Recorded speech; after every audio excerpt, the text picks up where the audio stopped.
نقاب خوبه، بعضی جاها لازمه که داشته باشی، ولی به نظر من بعضی جاها باید خودت باشی.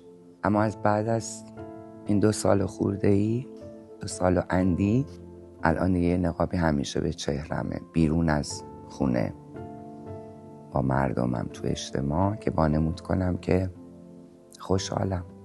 من این نقاب اصلا دوست ندارم بزنم، اما مجبورم. گاهی اوقات مجبور میشی. همیشه هم که قرار نیست همه چی آنچه که ما میخوایم باشه، که همون آدمی هم که تو خلوت خودم هنوز حال خوب نداره، اونجا اون نقابه رو برمیدارم، بیشتر دوست دارم.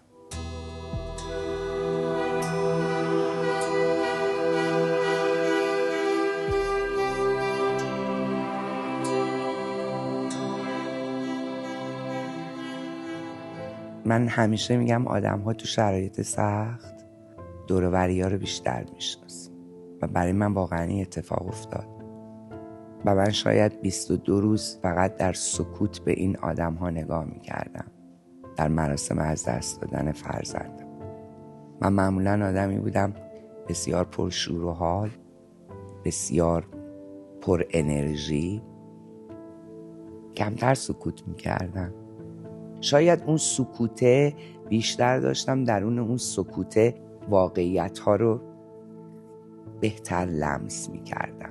انگار یه پرده ای اصلا از جلو چشم من برداشته شده بود که این آدم که مثلا 50 سال باهاش رفیقی از دوران مدرسه، چطور میتونه در سخت‌ترین لحظه زندگی تو اینقدر براش عادی باشه؟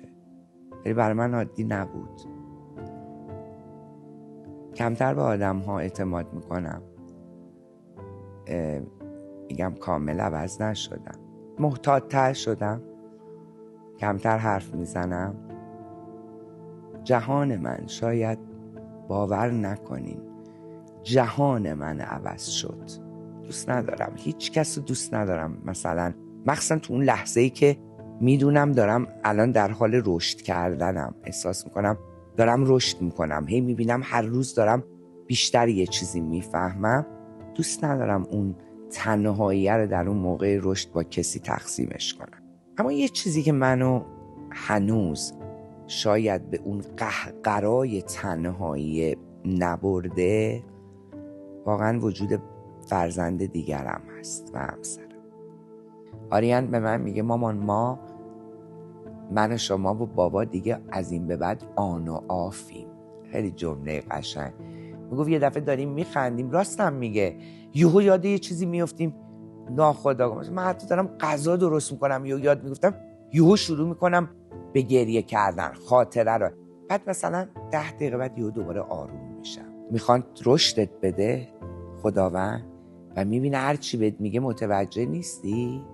من نمیدونم، یهو میاد یه حرکتی میکنه، میگه حالا تکون بخور، حالا بشین عقب، دور بشین، دیگه به تو مربوط نیست.